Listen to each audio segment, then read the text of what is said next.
Okay. Hi. All good? All good? Right. Hello. Hi.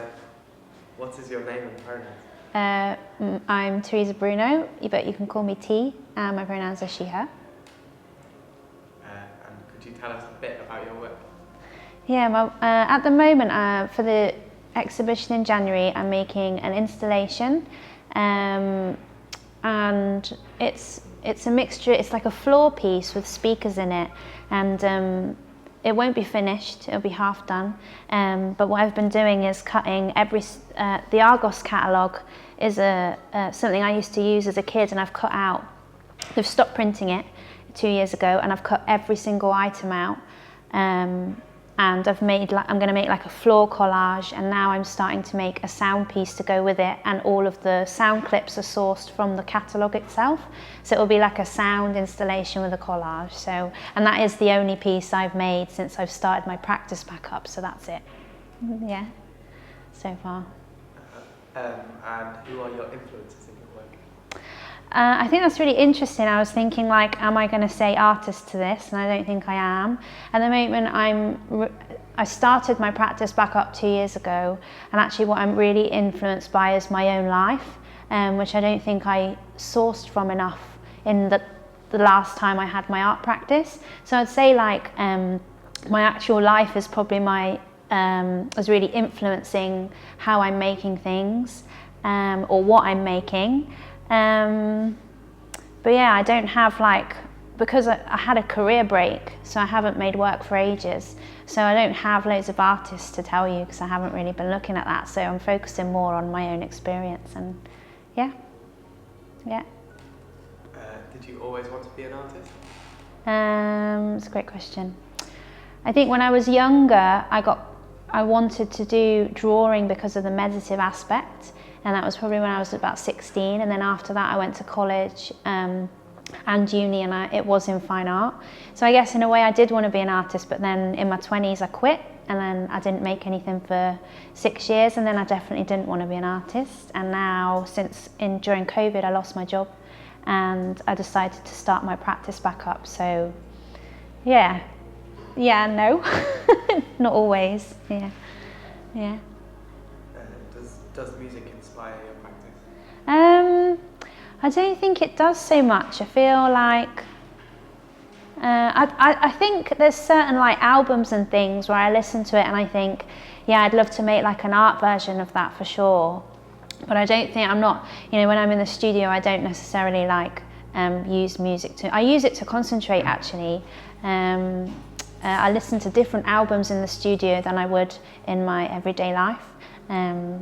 But there aren't like specific albums I could note or songs and stuff, but I definitely use it to help me concentrate when I'm making, for sure.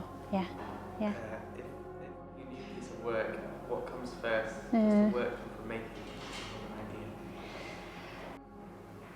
I haven't been too concerned with what it's going to look like at the end or what it's going to be. So what I'm following is the reason why I used the Argos catalogue was one, because of my neurodiversity, I find doing the same repetitive thing really meditative, and all I wanted to do was that, and I never imagined that I would even get the platform programme and build it out. So I've had a long amount of time to make this larger, more complicated piece. So I think before, when I was doing my practice before the career break, I would have an idea and I would make it, and the whole process would be quite controlled and it would be really conceptual and quite boring. Whereas because I'm doing the platform programme now and I have more time, these kinds of things of like what you want to make, how you make it, and what comes out at the other end has just widened, and I've relaxed around it. I'm not so bothered about like what it's going to be like at the end. I'm kind of letting people around me or resources or the process itself inform how it gets made. So it's just, it's a longer process and less controlled. So it's not like I think of it and then make it. Yeah. Do you enjoy making art alone or with people? With people, and I think since I've had the career break and moved to a new city, I've realised how important community is in the whole process of all of it. I find it like near on impossible to sit in my studio and make on my own. Even if you go somewhere and you see someone's made something on their own, they've had hundreds of conversations and interactions with people about decisions that they're not sure about or what they're making. So for example, in this piece that I'm making in January, one of the other artists, Ryan, who you're interviewing, he's built the software for me to make the sound piece, and that's been a really amazing experience. So you might come in and look at my installation and it looks like I've done it myself, but I haven't. I've been working with other people and making decisions, and I would find it impossible to make work on my own. Like, I really love bouncing off people and problem solving through talking with other people and like having friends to make it for. Yeah, so definitely with people, not on my own. Yeah. Do you think you'll always be an artist?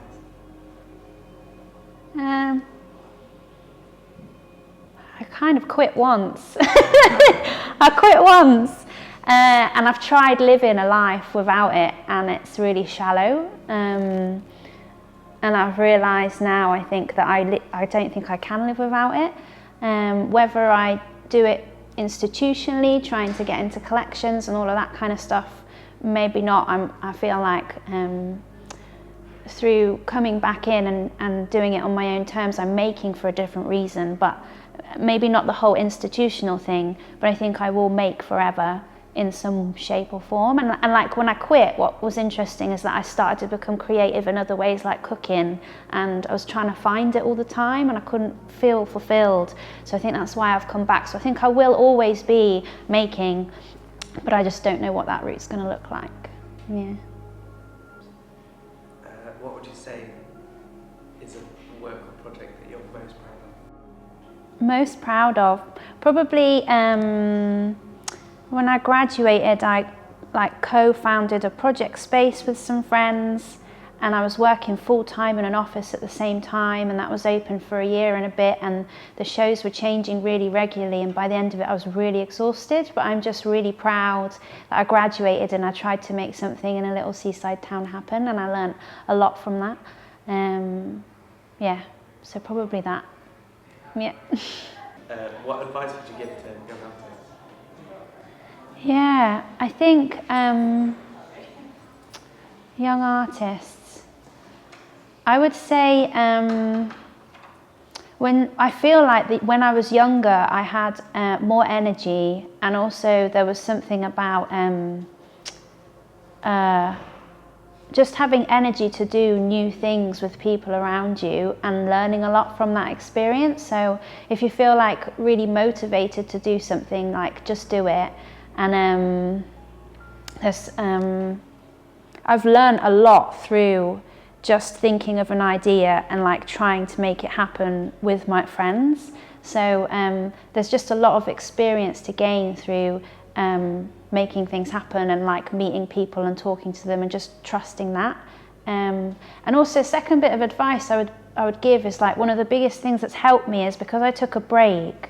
I come from a working class background, and it's given me a chance to like get some financial stability behind me. So I've made big choices, like moving from south up north so I can afford a home, and like because things are cheaper here, my cost of living is like lower, which then creates like time and space and energy for me to make work. So like if you can think that far ahead, like those kinds of things have really helped me to like create space to keep making, because I think if I was always worrying about paying the rent and living somewhere really expensive, I wouldn't have the time and energy to make work. So like try and think about how you can make it like long term, and what you need and like what makes you happy. Because I think the only reason I can make now is because I've spent ages building that foundation of having just a safe life. Yeah, and then, yeah, I don't know if that's crap advice, but that's what's worked for me. Yeah. Thanks very much. Yeah.